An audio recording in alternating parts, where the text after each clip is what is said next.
Liberty Nation. Truth is making a comeback.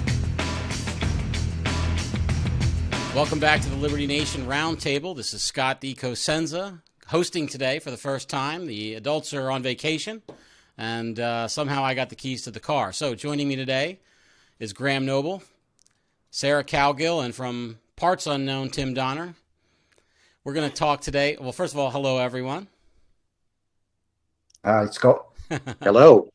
We're going to talk today from the hinterland about the newest, latest potential entry to the truly mononymous status, joining perhaps Pink, Elvis, and Cher, Omarosa, and the goings-on with her, the N-word, Donald Trump, and the fall midterm elections. So Omarosa says that she listened to a tape of Donald Trump saying the N-word. This was after she had put her book to press, so she couldn't include that in the book, but in the publicity surrounding it and all the interviews and the Sunday talk shows, etc., she says that she was taken to Los Angeles or called to Los Angeles, where she was provided the opportunity to listen to a tape where she heard Donald Trump say the N-word. Now, do you think that's true? I'll weigh in first, and I'll say I think that she's a liar, generally speaking, and it's on such thin evidence that I tend to think that she's lying. I tend to think that Donald Trump probably has said that word a bunch, but I don't think that tape probably exists. So let's go around the horn. Graham, what do you think? No, I don't think it's true. I personally, I don't know. It's one of those words I can't. I'm not just saying this because I'm trying to defend the president, but somehow it doesn't strike me as the kind of word I could ever imagine him using. It just would seem out of character for him. I mean, I know he's capable of saying some really derogatory things about people and you know, really not pulling his punches and being kind of a little vicious verbally with people. I understand that. Somehow the idea of him actually using that particular word seems a little strange to me, and since she has about as much credibility as something that has very little credibility, right. I would say no. I don't believe he said that, and I don't believe she heard him say that. All right, to a person with great credibility, Sarah Cowgill, what do you think? I'm going to make it short and sweet. No way, she's a liar. Okay, well, she is a liar. I think that's established. But is she lying? That's been established. Is she lying on yes, this point? She's lying about this. Right. I mean, if she hadn't, you know what? She would have already released it. She would have had it out there, and it would have been in her book. Right. So baloney. I mean, I would say that. I say yes, Scott. Scott, I say consider the source. Consider the source. The likelihood that she's telling the truth and the president is lying, that's up to the public to decide. But I liken this to the whole issue about climate change and global warming. All the same people crying about global warming now were telling us about the next ice age in the 1970s. So when you consider the source of the hysteria surrounding climate change, I say consider the source. Same thing with Omarosa. You know what she's trying to do? She's trying to get back down with the cause because she worked for Trump, and that was a black mark against her, no pun intended. And now she's trying to make right, I think, with the community that she wants to re-enter. Oh, I think that it's just a cash grab, Tim, is more likely. And this will sell books, and I'm sure that her bonuses are built into the sales. And that's my guess. And she knows that she knows that the left will go for anything she says if it's derogatory about Trump. They're not going to question the source. They're not going to wonder if it's true. Yeah. They'll just assume it. I just think that you're getting way deep into I don't think that she cares whether they question the source or not. As long as they buy the book and she meets that bonus, she gets that dough. She's all about the do-re-mi and has been all about the do-re-mi. So with that in mind, did anybody watch The Apprentice and when she was on it and see her, like the first one or the second time? I think was she on 2 seasons or like a special or something? Never watched it. She did the original and then like an all-star, you know, I don't know. I never watched the show. Okay, well, I don't like reality TV. I actually remember at the time, or shortly after the airing of the show, when she accused someone else of calling her the N-word, okay, and that person, a Caucasian woman, if I recall correctly, adamantly denied the charges and said that Omarosa was a liar, and that Omarosa was scheduled then to appear on the Jimmy Kimmel show. And according to the Wikipedia entry, anyway, he had polygraph equipment located on the set. Now, whether he was actually going to go through with having a polygraph tech, it was actually for another guest, Scott. Oh, he had okay. polygraph equipment to Please do a tell us. demonstration with another guest. Okay. And she turned tail and ran, as I understand it, and refused to appear on that program because, obviously the implication is that she thought she might be subject to a polygraph on that charge. Again, the far lesser charge of an imputed racial slur by a random apprentice participant rather than the president or a person who would then become president of the United States. So, yeah, I think that her credibility is horrible. But at the same time, the president himself is a person who doesn't have a ton of credibility with always telling the truth. He has a problem with honesty at times. So I think with that in mind, it's a good idea to just sort of evaluate the statement on its own. And would a 70-year-old guy from Queens who's in the construction trades and is known as a tough guy have occasion to use the N-word over the last 70-plus years? Seems to me like the answer to that is probably yes. Now, that doesn't mean I think that he is... That doesn't mean I think that he's a racist, but I think it's probably happened. It's my speculation. Well, I mean, on what basis do you say that?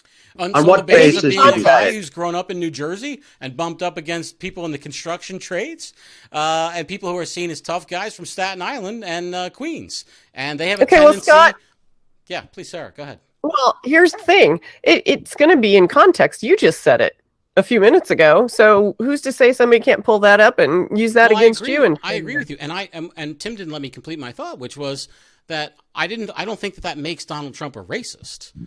Just like I don't think that it makes black people who say the N-word all the time racist. I think it's a word. How it's used. Well, see, now I'll disagree with you again, because I do think that someone that actually uses the N-word in its fullest form is very suspect as to whether they're racist or not. I've never heard anyone that I know, other than maybe the few racists I've met in my life, who have used the N-word, the actual N-word. That is, it has such severe implications to it. I wouldn't be so sure. I would like to make an editorial announcement to the audience, because I know him personally, that Tim does not listen to rap music, nor does he go to the Cineplex for the local sort of rap movies. I'm talking now. Now, wait a minute. Now, yeah, I'm talking about hearing it from a white person. You mean from a white person who's using it as like a hate crime, to the extent that I know it's not because it's speech, but to inflict hate and basically invective on somebody, right? That's what you're saying, Tim? Yes. Okay. Yes, and I think that I think it actually is as severe as it's made out to be, but I don't think that nearly as many people, including the president, actually use that word as the left is trying to convince us that they do. Graham, did you want to be heard on that? I just think it's worth coming back to the conversation we're having, back to its original context in terms of is there or is there not a tape of? Well, that was my next question, Graham. Using this word. Yes. And I just can't. The host of this. I just cannot believe that if somebody somewhere had a tape with Donald Trump saying, and I'm going to say the word because I hate using the phrase N-word, to be honest. Gross. This is not a word. Yes. This is not a word that I've ever used to describe a black person. Right. But I'd rather say the word than say that stupid phrase, the N-word. But if there is a tape out there, someone's got a tape with Donald Trump saying the N-word on it, then, and he's actually using it in the context of aiming that word at a person of color, at a black person, then we would already know about it. We would have already heard it 1,000 times. Look how the Democrats always love to play the race card and have been obsessed with calling Trump a racist from the day that he got the Republican presidential nomination. Nobody can tell me with a straight face that such a tape exists, and yet nobody has ever released it. Thank you so Graham. far. Okay, Just don't buy it. I think that makes a lot of sense. I would say, can I just add, Scott? Let me add one more thing. Is that if that tape existed, we would have seen it probably on November 7th, 2016, or maybe the 6th or the 5th or the 4th. Or you'd see if George they didn't Soros produce give it up, then, half his net then worth it to the doesn't owner exist. of the tape, because surely that's what he would pay for it. All right, let's say this. Absolutely. Forgetting about whether it exists in the form that Omarosa describes, do you think we will have, and I would say like a day prior to the midterm elections, but will we have an October or November surprise with some additional Trump tapes, whether it's Access Hollywood or Apprentice outtakes? I mean, Donald Trump is a man who, even as president, doesn't necessarily choose his words terribly carefully. I can't imagine that he ever did so on the set of The Apprentice or Access Hollywood. So will we see other tapes, and let's just say true or not? What do you think about of an October or November surprise in these elections upcoming, Graham? No, I don't really, because I think it's a lost cause. I think a lot of people, a lot of political operatives know very well that those people who are inclined to, let's say, cast a pro-Trump vote in November are not going to be swayed. They know what kind of character he is. They know what he's capable of saying and doing, and nobody's going to be swayed in their decision by suddenly, a couple of days before election day, hearing some tape of Trump, ranting about somebody and maybe being kind of slightly edgy or abusive or whatever. It's not. So I think it's no. I don't think it's going to happen, because I just don't think it's like it's irrelevant. I think those who really know, how things are working these days in the political field, they know that really this is not going to make a difference. It might make those who hate Trump hate him even more to hear such a tape, but it's not going to dissuade anyone who was otherwise inclined to vote for him. A dirty tricks-free election potential. Tim, what do you think about that? Well, I think that it's clear that in 2016, the Democrats tried to play the Trump is Hitler card, and it failed miserably and resulted in the biggest, the most humiliating political defeat in the history of the United States. So you'd think that what they'd say is, okay, that didn't work, let's find something else. But instead, what they've really done is doubled down on a strategy that failed 2 years ago. They don't seem to have come up with anything other than Trump is Hitler, other than maybe he's also Mussolini and Stalin, now that he talked about the press being the enemy of the people. It's a failed strategy. I've said it many times. If the Access Hollywood tape couldn't diffuse Trump, couldn't stop him, nothing else is going to at this point. People know who he is. Those who love him, those who hate him, and most everyone in between knows exactly what he is. Okay.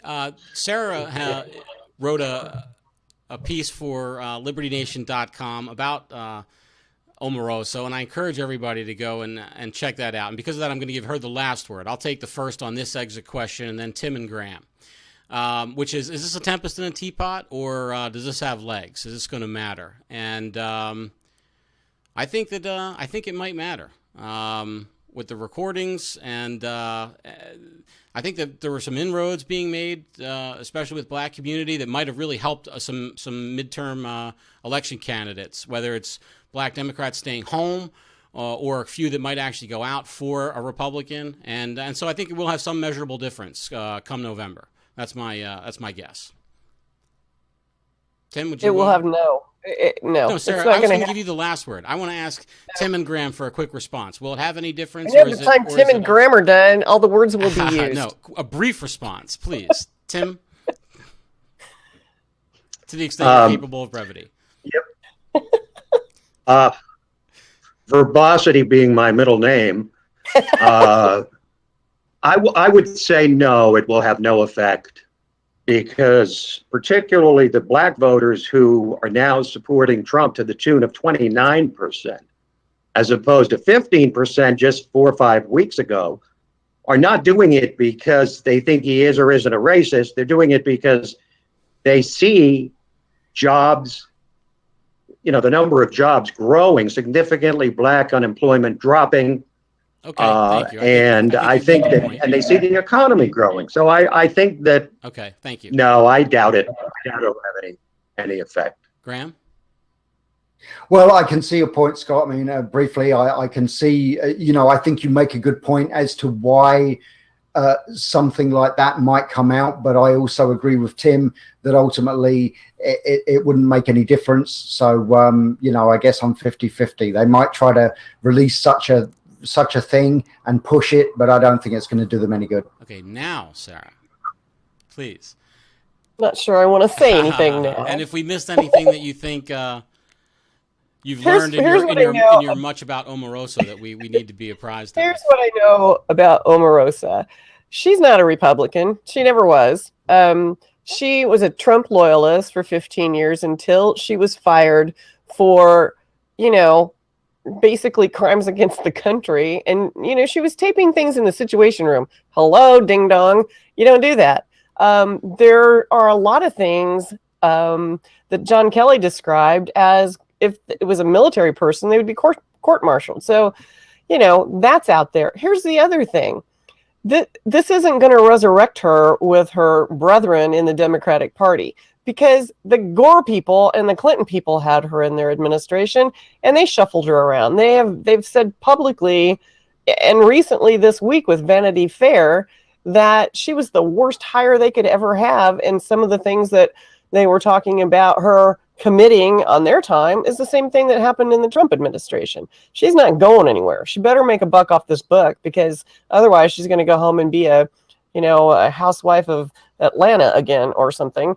And there's nowhere for her to go. She's flawed. She's rude. The black pundits on conservative media can't stand her. People know what the score is. It's not going to make a dent. She can release anything she wants. It's not going to make a dent.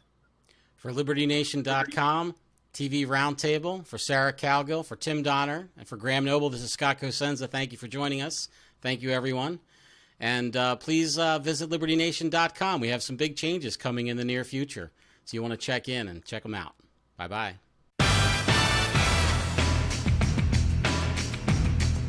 Visit us at LibertyNation.com.